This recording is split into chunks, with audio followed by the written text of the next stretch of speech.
You're listening to the We Are Libertarians podcast network. Find all of our shows at wearelibertarians.com. Episode 170, The Paradox.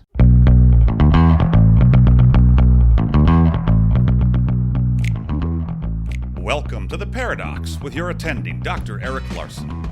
He is a practicing anesthesiologist and clinical assistant professor at Michigan State University College of Human Medicine.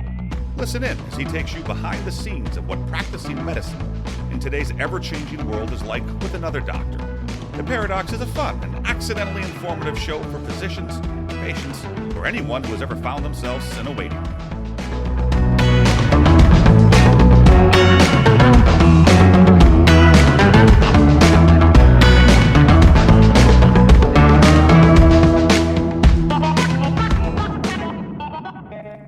Welcome to The Paradox. I'm your host, Dr. Eric Larson. Thank you for joining me again as we explore the U.S. medical system in a fun and informative format through expert analysis. And the summer break is off. We're back on the air. And I have a fantastic guest today, Ethan Nkana, who runs a talent agency just for physicians. It's a lot of fun. We get into a discussion about why he started the business, how it's a totally different way of looking at getting compensated if you're a physician, having someone who is your agent as opposed to negotiating on your own and maybe having your attorney look over the contract. We talk about how what he does is different and actually is probably more advantageous, and he gives you strategies that you would ordinarily not have and the resources you would not normally have if you were just working on your own to try and figure out what you're getting compensated at the institution you're working at. We also talk about hospitals, what they really think about physicians, because he was also on the other side of the negotiating table, which is why he probably is so effective and has those insights that other people just wouldn't have, because he's been working for the hospital and now he works for physicians. As always, you can go to the show notes page at theparadox.com/170. There you can find links to Ethan's contact information at Rocky Mountain Physician Agency, and you can find his social links. But without further ado, Ethan Nkana, in a talent agent for physicians. Enjoy. Well, I'm here with my new friend, Ethan Nkana. He's the founder of the Rocky Mountain Physician Agency, which is a sports management agency, except has physicians as clients. Ethan earned his JD and MBA at the University of Dayton and cut his teeth in hospital administration, where he served in roles as hospital finance, physician contracting, compensation, operations, and strategy. So Ethan, thanks so much for coming on The Paradox. Yeah, Eric, thanks for having me. I'm delighted to be here with you. Well, I heard you on the Anesthesia Practice Management Success podcast, which I recommend to anyone who's, in anesthesia or pain who's interested in that. It's a great podcast with Justin Harvey. But I really found your business unique. Why don't you talk briefly about your business and why you decided to do it?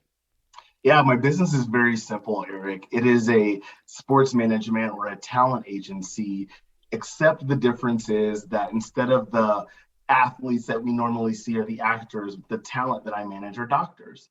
And so really what I do is the same thing as agents do in other industries, sports, entertainment, and I negotiate my clients' deals for maximum value to my client and on the best team. So, it's not just making a bunch of money. You also want to be on a team that aligns with your values and fulfills your needs. So that's really what I do is I help doctors be on the best team for the most amount of money.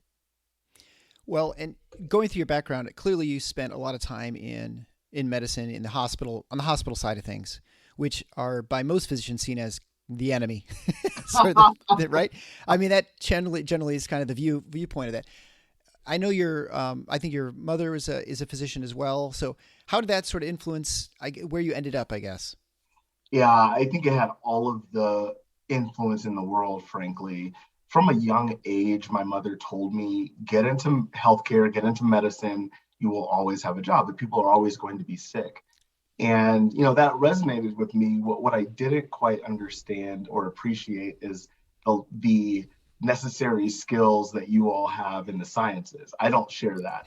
And so my path then became more administrative. And so I started to build my skill set to become a hospital CEO. That was what my version of being in healthcare was going to be. And unfortunately, about 3 years ago, I got let go from a job. And I thought that this was the safe route. And, you climb the ladder, you do all the right things, and you get rewarded for it. And I found that not to be the case, And so if that's not the safe route, then I'm going to bet on myself and do something that I'm passionate about.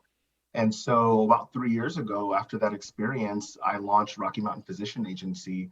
And really, the whole purpose of this is to empower and enable physicians to understand their value in the market. Frankly, physicians don't need me.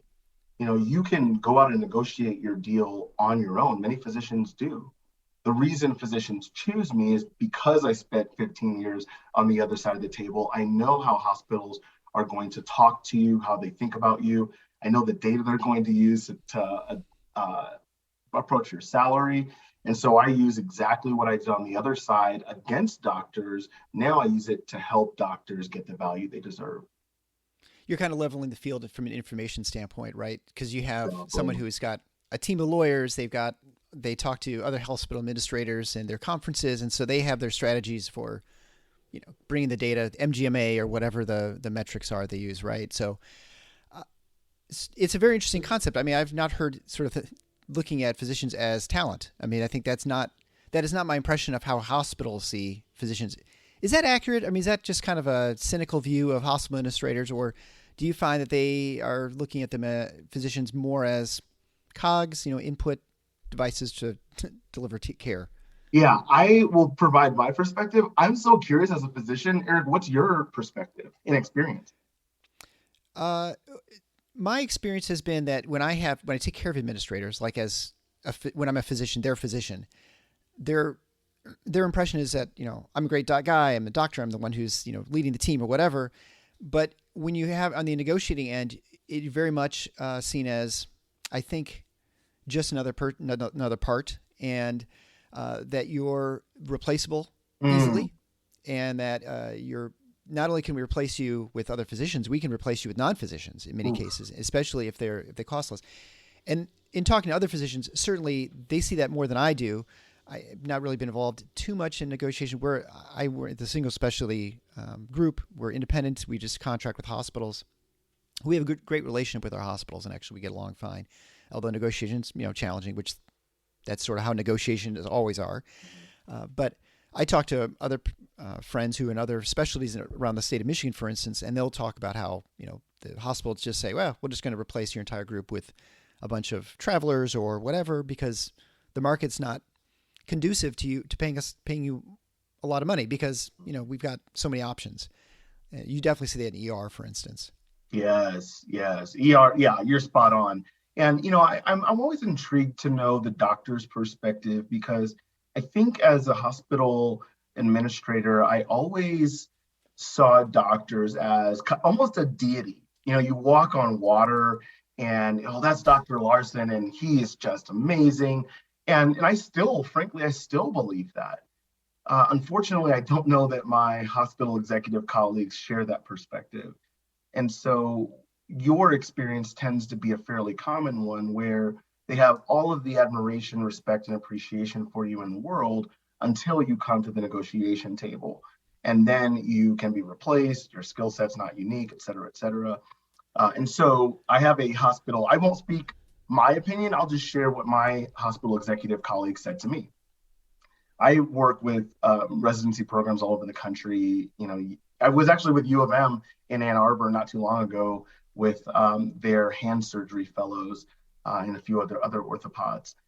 And one of the things I shared with them is my executive colleague buddy who's in a hospital says to me about new doctors who are building their business or they're recruiting. They think about doctors in three ways. We want to get them as busy as possible, as fast as possible, for as cheap as possible. And when you understand that that's how you run a business, it takes some of the emotion out of it. And I often talk to my doctors, when you go into those discussions, it's not about your value, your worth.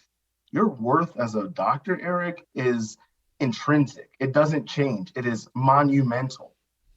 Now, the market value for your skills can change based on circumstances, environmental factors, scarcity of your specialty, scarcity of doctors. The market value can change, but your worth doesn't. And I often draw that distinction because it's easy in those negotiation conversations to question your worth. Am I really as good a doctor as I thought I was? Because I feel not so important right now. I shared a post on LinkedIn maybe yesterday that said, It's one of the saddest parts of my job when doctors say what you just said. I feel disposable. I feel replaceable. That breaks my heart. And so, in the short time that I get to work with doctors, you're number one. And so I get to help, promote you and talk about how amazing of a physician you are and drive up the value for you, because it's, that's just not your training as a physician. That's my training as a hospital suit. And now I use it to help you all. Yeah, it's interesting. I talked to Stacia Dearman a long time ago, early in this episode. You have to go way back. But she basically specialized in malpractice.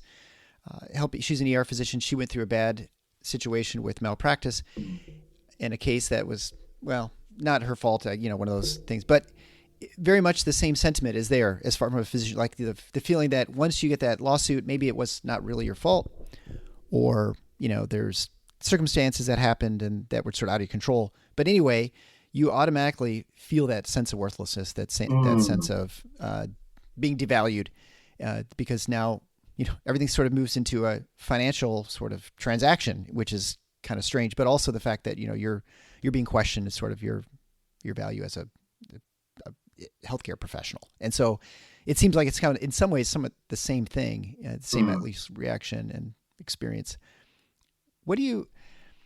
Well, you were on both sides. You've been on both sides now.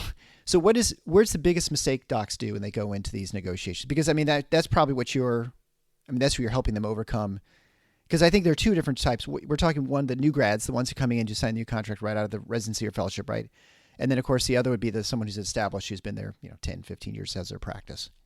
Yeah, there's two things that stand out. The first one is super succinct, and it really is making sure that when you go into those conversations, whether you're, residency to retirement, you're talking about things that matter to the hospital executive. So when you go into the conversation, you talk about how busy you are, quality, your patient SAT scores, your leadership responsibilities. But what you don't talk about is my mortgage, my alimony, all of your personal, my student loans. I know, most doctors have, 300 to 500 in student loans, and you don't even talk about that, right? That's not relevant to your value proposition for the hospital. So that's, for one, is talking about things that matter to you and not the person on the other side of the table. The second thing, and this is one that unfortunately is a tough one to overcome. So I'm glad that you and I are having this discussion. When doctors, and I'm actually having one of these discussions today, when doctors go into contract discussions, the easiest way for them to get what they want is by first having looked at the market to see, can I pursue another offer? And if you can, and you can secure another conversation, now your employer has to make a difficult decision. Do they replace you, which means they're going to have a gap? Patients aren't going to be cared for. They're going to have to pay a replacement cost. Or do they just pay you the modest increase to get you to where you need to be according to the market? So the most important thing for doctors to get what they have earned in those conversations is to bring in a second offer. And many times what happens is I have doctors who are well-established, mid-career, and they say, Ethan, I want to raise, but I'm not willing to look at other options. Cool, then you're just asking your employer to be nice. And that's not really a fundamental value of most employers. So you really have to, speak in terms that they understand. Replacement cost, what is it going to cost them to get you to the market? I have one doctor right now who's for about 100K behind the market. And so, I mentioned her doctors pay me a lot of money to say the difficult things. And I have to say to her, if you're not willing to look at options, it's not very likely they're going to give you the dollars that you're asking for. And when you're mentioning that, are you talking about people who are willing to do it? So for instance, you're not going to go in with an idle threat. You don't go across town and say, hey, Saint whatever, I'm happy to come in. How much would you pay me? And then go back to say, hey, they're going to give me this much money, because sometimes they're going to say, well, we just can't match that. Right. So you have to be willing to walk away. Exactly. Yeah. I'm really glad you said that. You have to be willing to walk away. And it makes it easier for you to walk away if you have a solid, advantageous alternative to consider. So in negotiation parlance, they call that the BATNA, the best alternative to a negotiated agreement. What's your best option other than this? You can't reach an agreement. But, in basic terms, the way we talk about that is just go get an offer. And to go back to what you first said, Eric, I don't bluff. I think that's so important to amplify here is you can't just walk in the room and say, well, they're going to pay me more, saying whatever. Cool, then go. Oh, well, actually, you're going to be in a really tough spot if you walk into a conversation bluffing, because if they call your bluff, you're going to have to pay, write that check. And so it's really important. And look, I am fast forwarding through some of this, right? So the first thing we do is talk to your employer and we say, we'd like to get Dr. Larson up to the market. They say, well, we believe Dr. Larson is where the market already is. Great, totally appreciate that. Then I go to your competitors and start having the conversation about how amazing Dr. Larson is. But really the employer rarely is going to, and I've never seen it happen, but they'll rarely step up and say, oh, cool, you know what the market is, so we'll pay you that without any additional consideration from you. And in our negotiations with hospitals, and I can't imagine, again, I always add this disclaimer, when I'm talking about Grand Rapids market or wherever, I don't think really we're that unique. I think that people sort of behave the same way everywhere. They generally have the same incentives. And so any stories that you mentioned, say the University of Michigan, is probably not a difference than the University of Tennessee or UCLA or whatever. I mean, right, that pretty much everyone has the same list kind of they go down to as far as their steps for negotiation or working things out. But, one of the things we would always try and emphasize is the other sort of I guess values that are not ones that you can put a price tag on. Like, we're involved in a bunch of committees and we do all this sort of other hospital work that needs to get done.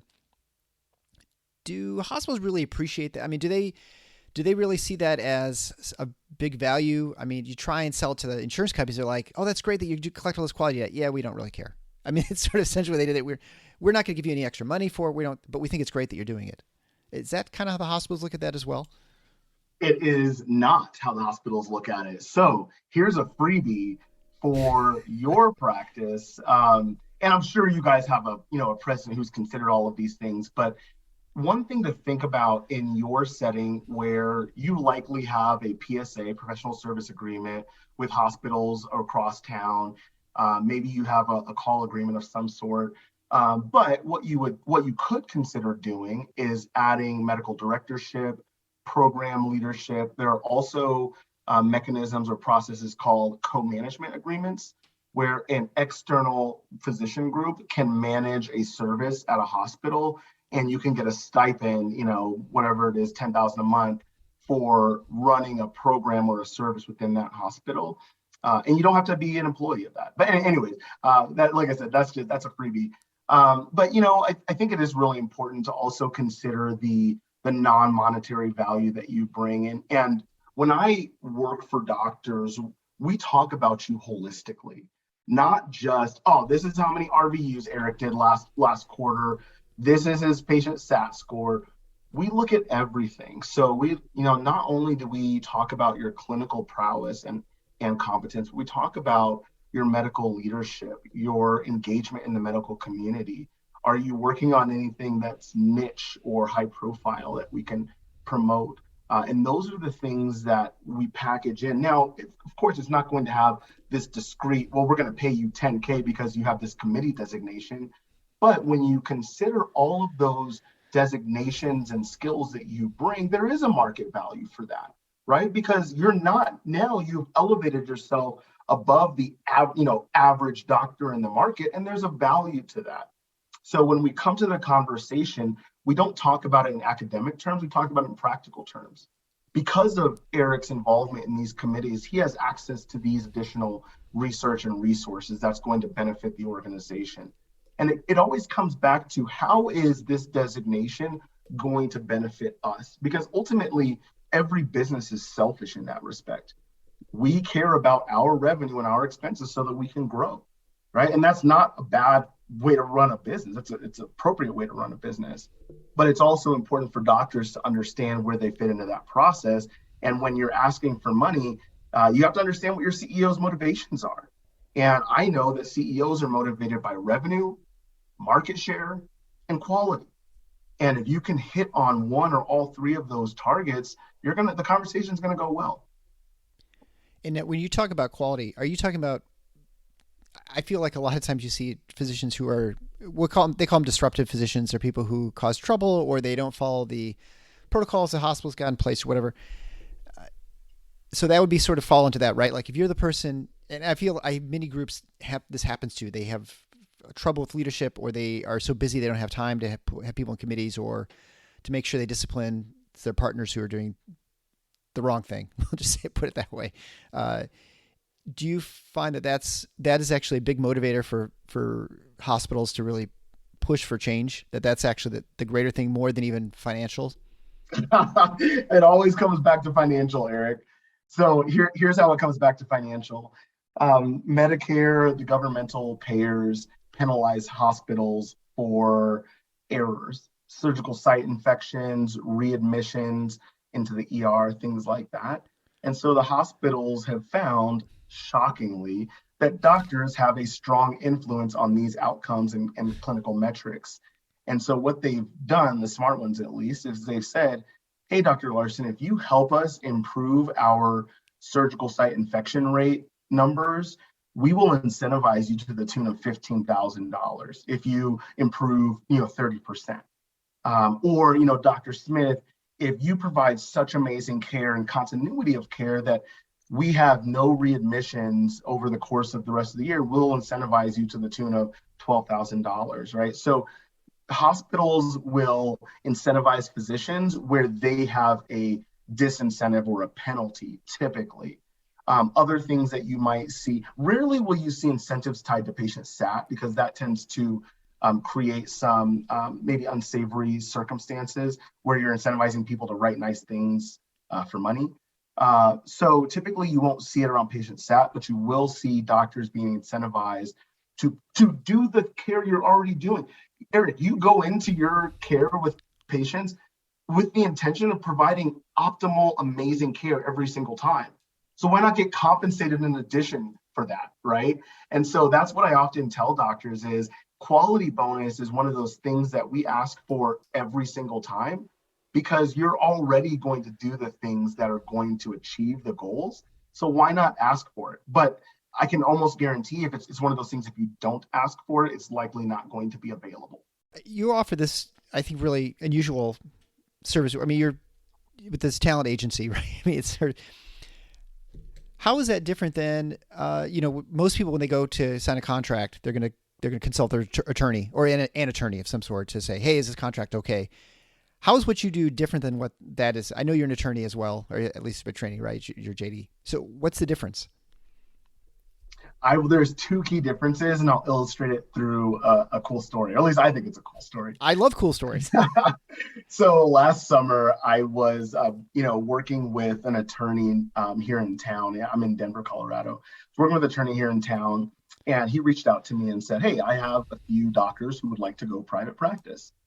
And I said, "Interesting, I can help with that. But first, I'd like to know what is compelling them to go private practice."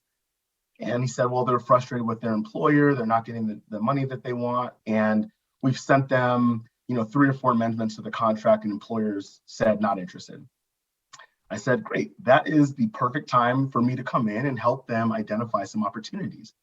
And so those doctors, there were 6 of them. These were individual OBGYNs who all coincidentally worked in the same practice. And so they asked me to help advocate for them on their behalf collectively. So the first primary difference between what I do and what an attorney does is when we hit a stalemate in a contract discussion, that's my time to shine, right? An attorney might say, we can push harder, we can send them more emails, but we kind of hit a wall. That's where I get to work. So those doctors, just like I shared with you a moment ago, Eric, I went into their employer, did my little dance and said, hey, I'm Ethan, would really like for you to pay these doctors according to the market. Shockingly, they said not interested. So I went to work and we ended up getting 4 offers for those doctors. And again, that is another key difference is that when I hit a stalemate, I go get you alternatives. So an attorney typically is not, because it's just not in their job description, it's not a dereliction of duties, it's just not their job to go find you other options. But because I spent a decade and a half in hospitals, I know who's incentivized to bring doctors on. So I just call those folks and say, hey, I have 6 amazing physicians who are interested in joining your organization. Could there be a mutual interest? And spoiler, there usually is. And so we start a conversation. The goal of that conversation is to get you to a point where you are now considering looking at a stronger option than what you currently have, which is going to compel your current employer to step up and say, we're going to make a change, or, to your compensation, to your package. So the second key difference is doctors don't pay me.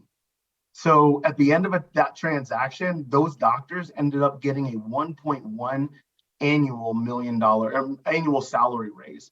So what that means is, on top of their salaries at the time, which were, let's say, 2.3 million across cumulative, they got an additional 1.1 year over year on their base salary. So that's W-2 income. Secondarily, the day they signed that contract, they got a check from their employer, current employer, didn't change, for $40,000 each. They use a portion of that check to pay me.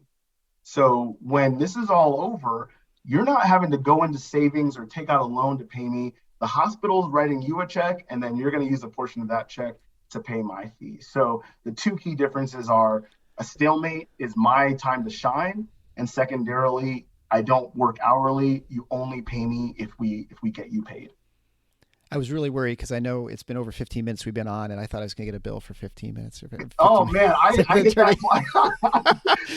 So it's such an important distinction, though, Eric. I think because, I've had that experience myself. I have attorneys, and when I call them, I get a bill, and it's a big bill. So I can appreciate taking some of that anxiety out of the situation or the conversation. Like, you don't have to think about money while we're working together. If I can't do what I say I can do, I don't get paid. My fee is a percentage of what we earn you. So if I don't earn you anything, what's my fee? It's nothing. Yeah. So really, it's about adding value for doctors. And if I can't do that, I don't get paid, or I'll get you to the right person who can help you. Sure. Yeah, I always remember sitting in office. We call our attorney, and we'd have the clock on the phone. And as soon as we hit 15 minutes, we kind of look at each other like, all right, well, I guess we'll talk for 15 more minutes about something else while we got him. Man. But isn't that so stressful? It is. I mean, it's just the way it goes, right? And in some ways, my business is the same way, right? For anesthesia, the way we bill in 15-minute increments as well. So once you pass the 15-minute mark, you get another unit charge, whatever the unit is worth, right? So I don't know. It's just the way it works. But certainly it's just a different way of compensating, right? If you get compensated for results. I imagine most agents are that way too. Like when you look at talent agents, right? And so they get a percentage of whatever, 10% or whatever it might be. They decide on ahead of time. How have you looked at hospitals now since you've started this business? I mean, do you see it more as an, I don't know, adversarial, or do you feel like you kind of come in, you're kind of like, this is kind of not fair because I know exactly what they're thinking? I mean, how do you approach the discussions? I will say my opinion on this question has evolved over the past 3 years. Initially, when I started the business, it was very adversarial. It was me against the hospitals. There's a win-lose, and I want to be on the right side of that equation. And what I've learned very quickly is that that's not the way it works. Even for the hospitals that I talk with, where their client or my client is their current employer or employee rather, I still don't take that adversarial approach. I want what you want, which is to have a high quality doctor employed in your medical center to provide care for your patients. Now, what my doctor wants is to be paid what the market is for his or her skills and services. And so ultimately, for me, there's usually one of the group, the hospitals, that may not prefer me to be in the conversation, but there's 3 or 4 others to whom I'm bringing doctors that do want me to be a part of the conversation, that say, hey, we're glad you brought us Dr. Larson. Thanks for introducing us. Let's talk about how we can improve their situation from where they currently are. So yes, there may be one, the current employer, who typically may not love me being around, but there's 3 or 4 others who see me as a welcome addition to the conversation. Well, and that conversation is different, right? In certain places, like in Denver, there are plenty of options for people to move around and work at different. What do you do to a place like, let's say, Billings, Montana, where there's just maybe one hospital? I don't know this. I'm just guessing, but like a small town, or like where I'm situated right now, I'm in northern Michigan. There's basically one hospital system. If you don't work for them, I mean, you basically have to be independent or leave town. I mean, how do you approach those conversations with the hospital? I mean, is it sometimes easier because they have so much trouble recruiting people, or I mean, how does that work? Yeah, there's a couple of ways to think about that. I think so. When I was in law school, I lived in Dayton, Ohio. And in Dayton, Ohio, it's a kind of a two-party system. It's a two healthcare system where you have Kettering Health Network and Miami Valley Health System. And it's a 51-49 situation on any given year, flip a coin on who it is. And so ultimately, the whole game is, how do you be on the right side of that 51%? And so it really is, it's a tougher proposition, but at the same time, the rules of the game are still the same. We have to buy patients, and the way we can assure ourselves of buying patients is by having the doctors that care for those patients. And so the way the hospitals are thinking about it is, if we can control the doctors in the market, then we can control the flow of the patients, right? And so often hospitals will, in a two-party system or a two-hospital system market, they will just be battling over surgeons, over primary care docs. How do we build our primary care network? Because that's your referral network, and then your surgery physicians are the ones who generate all the revenue for the organization. The other thing that I think about is most hospitals today are part of an IDN, which is called Integrated Delivery Network, which means that they have many hospitals and many clinics that support those hospitals. So when I work with doctors, typically we'll look about an hour away from where the current practice is. And the reason for that is not because you want to move an hour away, right? I have no intention of making you move. I want you to be where you are, keep your kids where you are, your social network. The thing we want to do, though, is take advantage of any hospital systems that may not be in your immediate market, but may have a presence in your market. So a lot of times what hospitals will do is they'll say, all right, let's say, so if you're in northern Michigan, that's probably Ascension or Trinity or Spectrum. So let's say it's one of those healthcare systems. There's likely a competing healthcare system in the town next to you, and they probably have a clinic or some type of a presence where the competitor is in your town. And so the way they begin to claw away at that market share is by buying more and more and more in that town where they don't have a presence in your town. And now those patients are flowing into their IDN, their integrated delivery network. So yes, you may only have one party in town, but there often are more than one hospital system that have a presence, and you leverage the presence because those competitors are going to try to chip away at the market share of your kind of the incumbent, whether that's Spectrum, Trinity, or Ascension. Okay, that's very interesting. And I had thought about that, but yeah, they see those satellite clinics from other health systems all over the place, and within each other's market, competing on the edges, right? It's like the skirmishes on the borders.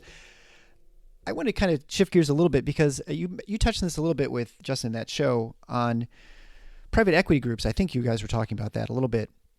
We've seen that a lot for these single specialty groups, whether it's anesthesia or ophthalmology, dermatology. You're seeing a lot where you have people come in, they sell their practice, and then what happens is now you have basically, you decrease the compensation. You pay out a bunch to an extra upfront, and then you pay everyone less for the next 7 years or so. And so if you're close to retirement or you have a concentrated ownership at the top, you walk away with a lot of money.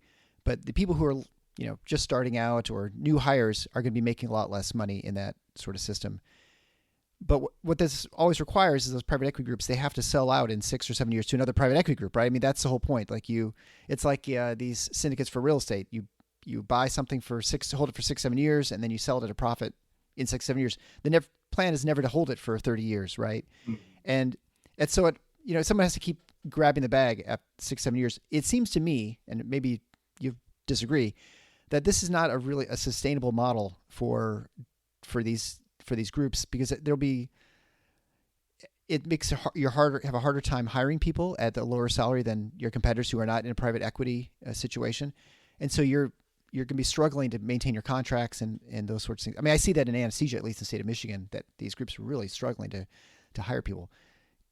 what do you, what do you think about that situation? Do you agree with that? And then do you think that it's sort of non-sustainable and that it's going to have to shift at some point? Yeah, that's a really interesting question. I don't think I've been asked that before. And I talk about private equity quite a bit. Like you said, Justin and I talked about it. I don't know if and I have to think about it more. I tend to be a processor, so I want to think about this idea of the sustainability of that model. What I will say about my experience with private equity is that they are very prescriptive about where they invest. So as you mentioned, anesthesia, interventional pain, dermatology, you also see it in plastics, anesthesiology. They're very prescriptive about the business models. Even you're starting to see them in OBGYN as well. And yes, there are some downsides if you're a doctor who is interested in having the highest level of income that you can get in the market right now. Private equity is not going to provide you that. However, what it will provide you that a traditional employment will not is some type of benefit at the end, something that you can look forward to. So if you join a private equity firm as a physician, you become a shareholder, you can partake in that sale financially. So yes, you'll have to wait for that, wait some period of time for that investment to mature and be sold. But I think there is some benefit to getting something at the very end, which you don't get as an employee. Now, private equity, I think the other thing to think about is optimization.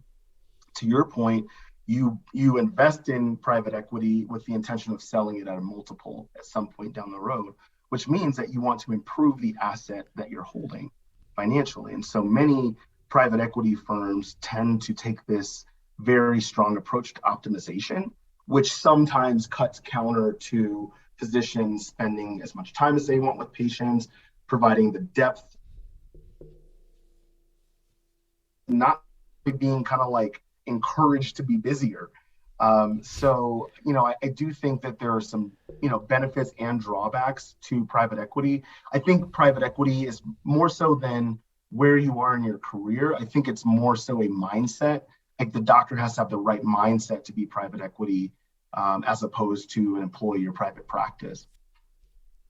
That's interesting because my impression, and again, I'm not part of that situation, so I can't speak for that, is that it feels like you just have a different employer as opposed to, with a healthcare system, especially when you were previously a private practice, for instance, or maybe a single specialty group, and then now you have a master where you didn't have before. Mm-hmm. Now, of course, the reality is that there's always a master. There's always, you're playing for the insurance company or whomever, the hospital system that you're working for with exclusive contracts, whatever it is, there's still someone who has control over things. You're never totally free. And that's just life in general, right? That's not unique to, yeah, it's interesting. I guess we'll see how that goes. Because in some ways I think that if you don't have, there's value propositions not there for the private equity group, they will have no one left to purchase it. If someone doesn't come in thinking they're going to make more money, like run things more smoothly, or we have, we can cut costs by our bigness. We can negotiate better than you could with your small group with the large insurers or something like that. If you can't find that value proposition, I think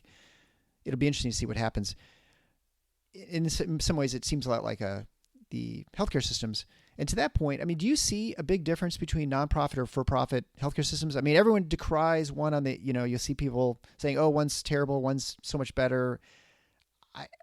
From my impression, they don't seem a whole lot different to me. They don't seem to operate a whole lot differently, except, I guess, where their profits go. Is that accurate? You shake your head, so I assume. Look, mostly. You could probably, you may ask all of your guests this, and you probably get 100 different perspectives on it. My view of it is it's a distinction without a difference from the perspective of the physician. So yes, working for a for-profit organization, who you're accountable to is different than who you're accountable to in a nonprofit. What you do with your revenue and your income and what's left over, that's all different as well. And that's prescriptive if you're a nonprofit healthcare system. But from the perspective of a physician, it's a distinction without a difference. And what I mean by that is hospitals are still motivated to turn a profit. They're still motivated to keep expenses low. And if anything, a nonprofit is more motivated to keep their expenses low, which they sometimes will use salaries as a way to do that. But I don't know that that's a meaningful difference. One meaningful difference, though, one of my clients who's coming out of training, she and I draw a distinction because of PSLF, Public Service Loan Forgiveness. So if you work for a 501c3 nonprofit, you can be eligible to have your loans forgiven by the government after 10 years of on-time payments versus working for a for-profit organization where you would not be eligible. So again, that doesn't change your day-to-day work life, but very meaningful financial implications working for a nonprofit versus a for-profit for student loans. What have you found to be the most rewarding part of your journey here the last few years that you've started? I mean, is it just starting your business? Is it being out on your own, or is it some stories you had from along the way? And, Eric, on a very regular basis, I find myself saying, I love what I get to do every day. Not just because of the content. I love contracts, negotiation. I like conflict a little bit in the right context. But what really makes me fulfilled is when I am able to advocate for doctors who thought they had no voice in the conversation, who thought that, some of the words that you use to describe, how doctors feel about themselves as disposable or replaceable or unimportant. I do everything in my power to cause you to feel the opposite of those feelings when we work together. And because my mother's a physician and I just have the deepest admiration for her, I see it as my duty to do the same for her colleagues. And I know that I'm not like in the family business, but I kind of feel like I'm in the family business. I get to help doctors like my mom. And so it just makes me so deeply fulfilled. I had lunch with a client who was out of town a couple of weeks ago. And at the end of the conversation, his wife was there. At the end of the conversation, I could just see how grateful he was that we were having this conversation to get him to where he needs to be. And it just gave me this deep sense of humility. Like, I'm so fortunate to get to do this every day. Yeah, I think when you talk to physicians, the number one satisfier is the relationship they develop with their patients. When you talk about across all fields, 85%, Yes. That's the number one thing that drives physicians to do what they do. All the other things, yes, you work to make money, you work for vacation, you work for all those things, but ultimately it's the relationships that you form with your patients and then, also your colleagues. And you asked me before we even went on the air about this show and so what I was doing. And I think it's finding people who are just disruptive things and providing value in places where I think they probably didn't anticipate finding value and helping people in ways they did not. And it's great that you can get compensated to do something that you really enjoy. That's kind of why I'm in medicine. I really enjoy it. And they pay me to do it. So it's fantastic. So I'm glad that you're able to find the same fulfillment in what you're doing as well at Rocky Mountain Physician Agency. So Ethan Nkana, tell people how they can find more about you. This will all be on the show notes page too, of course, at theparadox.com. Yeah, first and foremost, my socials on Instagram is Physician Agency. I'm on LinkedIn as well. My website, which is www.rmpa, that's robertmarypauladam.co. But yeah, reach out to me, call me, text me. My info will be in the show notes. I love talking about this stuff. So and like Eric said, I'm not going to punch the clock the moment you call me. So if you want to do a price check or just want to talk about how crummy the situation you're in is, I'm here to listen. I talk to doctors every day, so I love hearing stories of doctors around the country. Well, Ethan, thanks so much for being on The Paradox. I really appreciate the conversation. It was a delight, Eric. Thanks for having me. Thanks for listening to The Paradox. If you like what the doc is doing, please subscribe and leave a review on iTunes or Stitcher. And share the show with your friends. Become a supporting listener to get access to special bonuses at patreon.com/The Paradox. Show notes can be found at theparadox.com.